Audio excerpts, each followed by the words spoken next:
తాకట్టులో ఉన్న బంగారాన్ని విడిపించి ఆ రోజు ఆన్లైన్ రేటుకే మేము కొంటాం. Sharma gold company. నమస్కారం, వెల్కమ్ టు సుమన్ టీవీ. నేను గీతాంజలి. కార్తీక పౌర్ణమి నవంబర్ 15వ తారీఖున అయితే విధిగా అందరూ ఆచరించవలసింది ఏమిటి? ఆ రోజున చాలామంది దీపాలు వెలిగిస్తూ ఉంటారు. అంతేకాదు దానం కూడా చాలా ముఖ్యం. ఆ రోజున ఎంతో విశిష్టత ఉంది దానానికి అని చెప్తున్నారండి. అయితే మరి ఎలాంటి దానం ఇస్తే మంచిది, ఎవరికి దానం ఇవ్వాలి, దాంతోపాటుగా దీపం ఎలా పెట్టాలి, ఆ రోజున అసలు విధిగా ఏం చేయాలి, పౌర్ణమి రోజున ఏ దైవారాధన చేయాలి? ఎందుకంటే కొంతమంది శివుణ్ణి ఆరాధిస్తారు, కొంతమంది కేశవుణ్ణి ఆరాధిస్తారు, అంటే విష్ణుమూర్తిని. ఇంకొంతమంది పౌర్ణమి కదా అని అమ్మవారి పూజ కూడా చేస్తూ ఉంటారు. ఇలా అసలు ఎవరి ఆరాధన మనం చేస్తే మనకి వాళ్ళ అనుగ్రహం కలుగుతుందో తెలుసుకుందాం. వివరించేందుకు ప్రస్తుతం మనతో పాటు ఉన్నారు ప్రముఖ జ్యోతిష్యులు బ్రహ్మశ్రీ నందిభట్ల శ్రీహరి శర్మ గురువు గారు. వారితో మాట్లాడదాం. గురుగారు నమస్కారం అండి. వాగర్థావివ సంపృక్తౌ వాగర్థ ప్రతిపత్తయే జగతః పితరౌ వందే పార్వతీ పరమేశ్వరౌ. సదాశివసమారంభాం శంకరాచార్య మధ్యమాం అస్మదాచార్య పర్యంతం వందే గురు పరంపరాం. ఆదిత్యాయ చ సోమాయ మంగళాయ బుధాయ చ గురుశుక్ర శనిభ్యశ్చ రాహవే కేతవే నమః. శృంగేరి జగద్గురు పీఠాధిపతులకి, కంచి పీఠాధిపతులకి నమస్కారములు తెలియజేసుకుంటూ కార్యక్రమాన్ని ప్రారంభిద్దాం. కార్తీక పౌర్ణమి అందరికి ఇష్టమైనటువంటి రోజు గురువుగారు. చిన్న పిల్లల దగ్గర నుంచి పెద్దవాళ్ళ వరకు నేను ఉపవాసం ఉన్నాను అని చెప్తారు చాలా చక్కగా. అది భలే ముచ్చటేస్తుంది.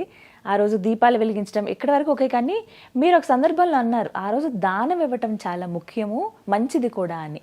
అసలు ఆ రోజు విశిష్టత ఏంటో చెప్పండి. ఆ రోజు విధిగా మేము ఏం చేయాలో కూడా చెప్పండి గురువుగారు. కార్తీక పౌర్ణమి అంటే కృత్తికా నక్షత్రము ఉండేటువంటి రోజున ఇది కౌముది వారము, కౌముది మాసము అని కూడా అంటారు. అంటే సుబ్రహ్మణ్య స్వామిని ఆరాధన చేస్తారు ఎక్కువగా. జ్ఞానప్రదాయని, దీపం అంటేనే జ్ఞానప్రదాయని కదమ్మా. కాబట్టి ఈ కార్తీక మాసంలోనే దీపాలు. దీపం అంటే జ్ఞానాన్ని సూచించేది దీపం. మరి జ్ఞానకారకుడు మనకున్న దేవతలు ఎవరై అంటే సుబ్రహ్మణ్య స్వామి. కాబట్టి ఈ సుబ్రహ్మణ్య మాసం కూడా చెప్పబడి ఉంటుంది. కాబట్టి సుబ్రహ్మణ్య స్వామికి విశేషంగా పూజలు చేస్తారు. అసలు పౌర్ణమి అంటే మీరు అన్నట్టుగా అమ్మవారిని ఆరాధన చేస్తారు. ఎందుకు అనంటే ఈ కార్తీక పౌర్ణమికి ఎందుకు అంతటి విశిష్టత అనంటే, ఈ కార్తీక పౌర్ణమిలో మనము ఈ తెలుగు రాష్ట్రాలు కానీ, కన్నడ కొంత ప్రాంతాలు, మహారాష్ట్ర కొన్ని ప్రాంతాలలో చంద్రుడి యొక్క గమనాన్ని అనుసరించి తిథి ముహూర్తాలు అనేటువంటివి ఉంటాయి. అందుకనే స్వస్తి శ్రీ చాంద్రమాన అని అంటుంటారు. అంటే చంద్రుడు సంపూర్ణంగా మనకు 15 కళలు, అమ్మవారిలో ఒక కళ, మొత్తం కలిసి ఈ అమ్మవారి పూజ చేసేటప్పుడు షోడశ కళలు అనేటువంటివి ఏర్పడతాయి. తద్వారా మన కోరిక, మన మనస్సు బలంగా ఉండే రోజు పౌర్ణమి రోజున. కాబట్టి ఆ పౌర్ణమి రోజున విశేషంగా ఉపవాసాలు కానీ, హోమాది కార్యక్రమాలు కానీ, అమ్మవారి ఆరాధన చేస్తారు. మరీ ముఖ్యంగా ఈ కార్తీక పౌర్ణమి రోజున. కార్తీక పౌర్ణమి రోజున ప్రధానంగా మనకి ఏంటనంటే ఈ ఈశ్వరుడు త్రిపురాసురులని సంహరించినటువంటి సమయం ఈ కార్తీక పౌర్ణమి రోజున. అంటే ఈ త్రిపురాసురుని సంహరించే క్రమంలో భీకరమైన యుద్ధం జరిగి సమస్త సృష్టి కూడా నాశనమైంది. ఈ సమస్త సృష్టిని సంహారకుడు ఈశ్వరుడు కాబట్టి సృష్టి అంతా నాశనమైనటువంటి సందర్భంలో ఆ త్రిపురాసుని సంహరించిన తర్వాత తిరిగి పునఃసృష్టి అనేటువంటిది త్రిపురాంతక క్షేత్రం నుంచే ప్రారంభించాడు. అక్కడి నుంచండి. త్రిపురాంతకం అంటే ఎక్కడండి? త్రిపురాంతకం అంటే మనకు మాచర్ల దగ్గర వస్తుంది, ఈ మార్కాపురం దగ్గర వస్తుంది. చాలా రాక్షసులు నిర్మించినటువంటి ఏకైక దేవాలయం ఇది. అందుకనే ప్రతి దేవాలయంకి వెళ్ళిన తర్వాత ప్రతి ఎంట్రన్స్ నైరుతి దిక్కు నుంచే రావాలి. ఈ అలా నైరుతిలోంచి వెళుకుంటూ అనేక ద్వారాలు దాటి గర్భగుడిలోకి ప్రవేశం చేసిన తర్వాత స్వామిని దర్శించుకోగానే మనకు అలౌకికమైనటువంటి ఆనందం కలుగుతుంది. పానపట్టము చాలా సుందరంగా ఉంటుంది. అక్కడ స్వామి వారి దగ్గర మనకు తీర్థము ప్రసాదంగా ఇస్తారు. ఆ తీర్థం ఎలా తీసుకుంటామంటే ఇలా జుర్రుకోవాల్సి వస్తుంది. మీరు ఎక్కడికైనా వెళితే ఇలా జుర్రుకుంటాం, శబ్దం చేస్తూ జుర్రుకుంటాం. ఆ తీర్థములో కొన్ని ప్రత్యేకమైనటువంటి ఆయుర్వేద మూలికలు పెడతారు అందులో. అంటే ఎందుకనంటే నైరుతి దిక్కుగా ప్రవేశం చేస్తాం కాబట్టి ఆ నైరుతి దిక్కుగా ప్రవేశం చేసిన తర్వాత ఆ స్వామిని దర్శించుకునే ప్రతి మానవుడిలో రాక్షస గుణాలు వస్తాయి. కాబట్టి ఆ రాక్షస గుణాలు మళ్ళీ తిరిగి రాకుండా ఉండడం కోసం అక్కడ ఆ తీర్థంలో ఆయుర్వేద మిళితమైన ఇప్పుడు అదే ఇస్తారమ్మా.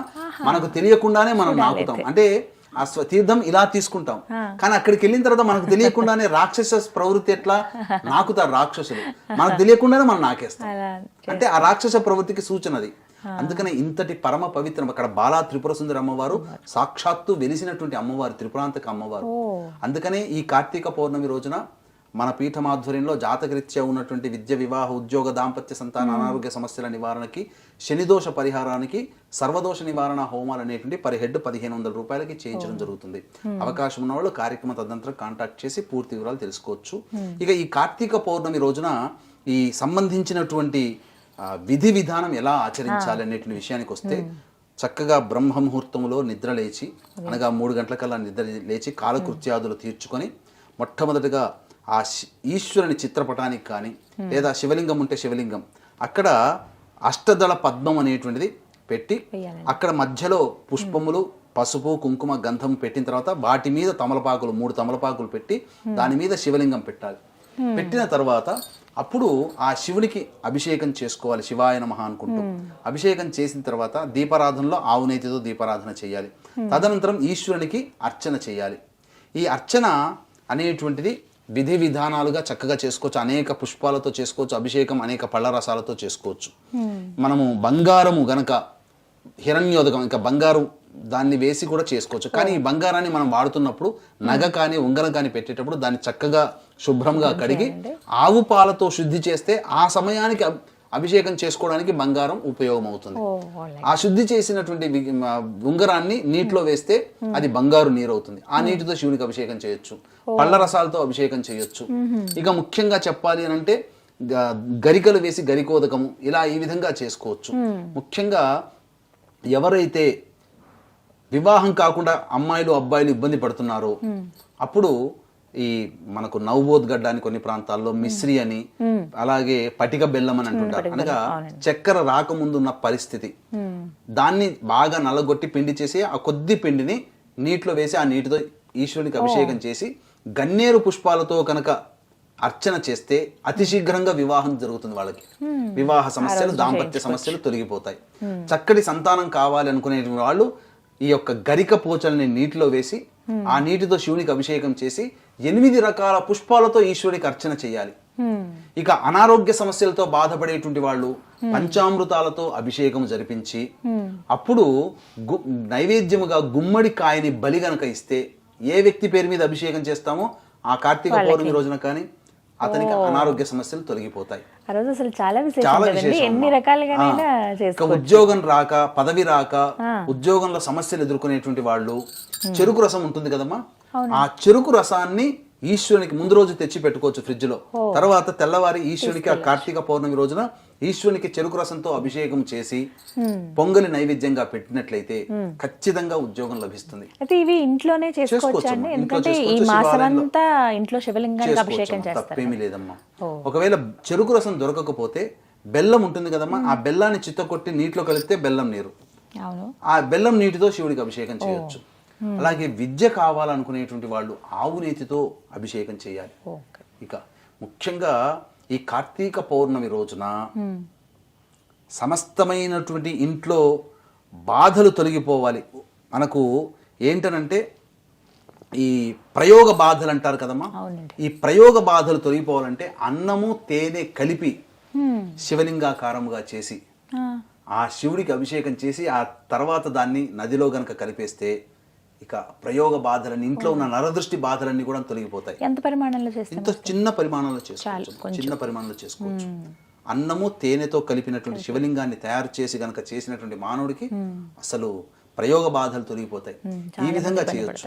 తర్వాత ఇక అనేక విధాలుగా ఈ స్వామిని ఆ రోజున అభిషేకం చేసిన తర్వాత సంధ్యా సమయంలో మళ్ళీ ఉపవాసం ఉంటే, శక్తి ఉంటే ఉపవాసం ఉండాలి. లేదు భోజనం చేస్తామని అంటే భోజనం చేయవచ్చు. సరిగ్గా మళ్ళీ 5 గంటలకల్లా మళ్ళీ ఉపవాసానికి స్నానం చేయడానికి మధ్య, అనగా భోజనానికి స్నానానికి మధ్య 3 గంటల వ్యవధి ఉండాలి. 5 గంటలకల్లా అనగా 1 గంటకల్లా భోజనం చేసే అలవాటుని చేసేయండి. 5 గంటలకల్లా మళ్ళీ కాలకృత్యాదులు తీర్చుకొని మళ్ళీ 6 గంటల 4 నిమిషాలకి సూర్యాస్తమయం అవుతుంది. 2 ముహూర్త కాలం అంటే 48 నిమిషాలు.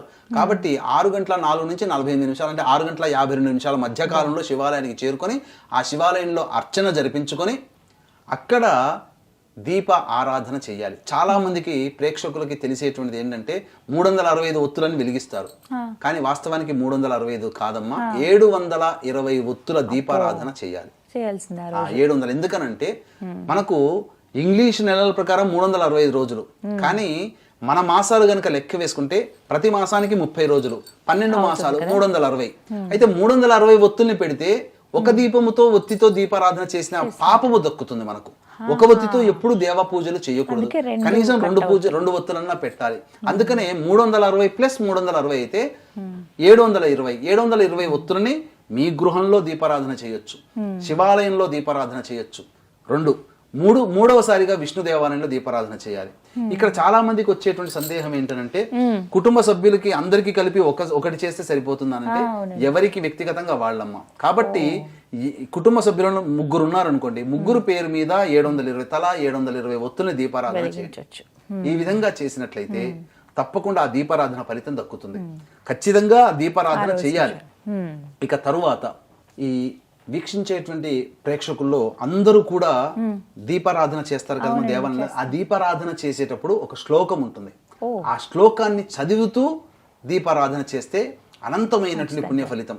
కాబట్టి ఆ శ్లోకం ఏంటంటే కీటాః పతంగాః మశకాశ్చ వృక్షాః జలే స్థలే ఏ విచరంతి జీవాః దృష్ట్వా ప్రదీపన్ నచ జన్మ భాగినః భవంతు నిత్యం స్వపచాహి విప్రాహ.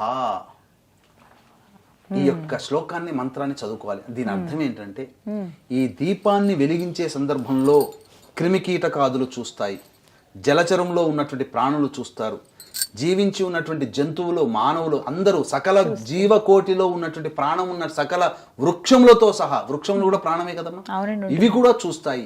ఆ దీపము వెలిగించే సందర్భంలో చూసినటువంటి విధానం వల్ల వాళ్ళకందరికీ కూడా మోక్షము లభించుగాక అని చెప్పే ఉత్తరార్థం. ఇంకొకటి ఏంటంటే ఆ దీపం యొక్క కాంతిలో తెలియకుండానే కొన్ని క్రిమికీటకాదులు పడి చనిపోతాయి. ఆ చనిపోయిన ఉత్తర క్షణమునే వాడికి ఆ కార్తీక పౌర్ణమి రోజున మోక్షం లభిస్తుందని సాక్షాత్తు ఈశ్వరుడు వరమిచ్చాడు. కాబట్టి అంతటి ప్రశస్తమైనది దీపారాధన కార్తీక పౌర్ణమి రోజున.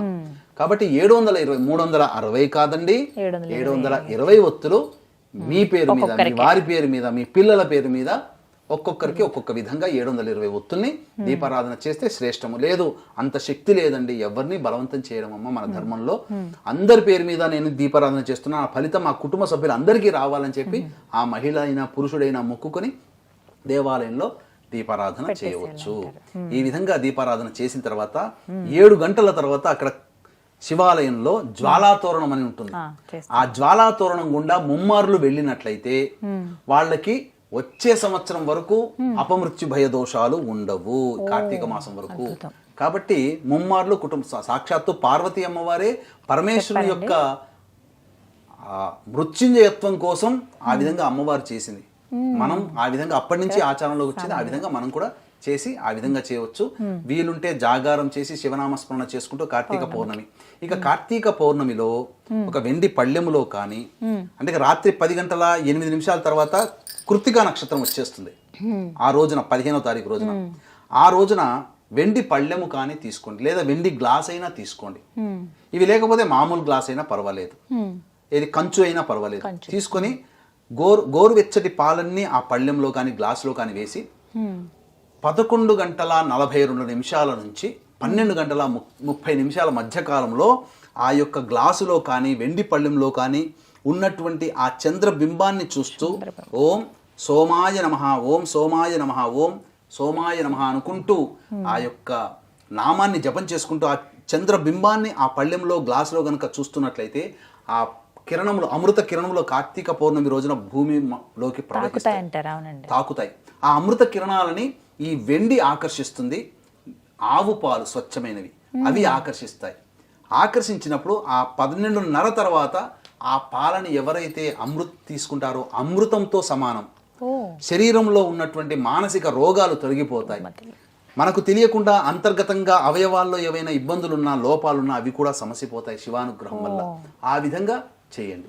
ఈ విధంగా చేసి 12:30 వరకు తర్వాత నిద్రకు ఉపక్రమిస్తే కనీసం మధ్యరాత్రి వరకు జాగారం చేసినటువంటి పుణ్య ఫలితము మన ఖాతాలో పడుతుంది. ఉపవాసం ఉంటారండి చాలా మంది, తీసుకోవచ్చు. ఈ విధంగా పాలు పండ్లు ఆ రోజంతా తీసుకోవచ్చు. ఈ విధంగా ఆ విధంగా ఆచరించండి. అలాగే త్రిపురాంతక క్షేత్రంలో త్రిపురాంతకేశ్వరుడు కార్తీక పౌర్ణమి రోజున త్రిపురాసును సంహరించారు. ఆ రోజున మా పీఠం ఆధ్వర్యంలో సర్వదోష నివారణ హోమాలు జరుగుతున్నాయి. అవకాశం ఉన్న వాళ్ళు ఈ యొక్క కార్యక్రమంలో మీ గోత్రనామాదులు నమోదు చేసుకోవచ్చు. చాలా చక్కగా వివరించారు గురువుగారు. కార్తీక పౌర్ణమికి అసలు ఎలా విధిగా చేయవలసింది ఏమిటి, దీపాలు ఎలా వెలిగించాలి, ఆ రోజు యొక్క విశిష్టత చాలా చక్కగా వివరించారండి. ధన్యవాదాలు. సర్వం శ్రీ ఉమామహేశ్వర పరబ్రహ్మార్పణమస్తు.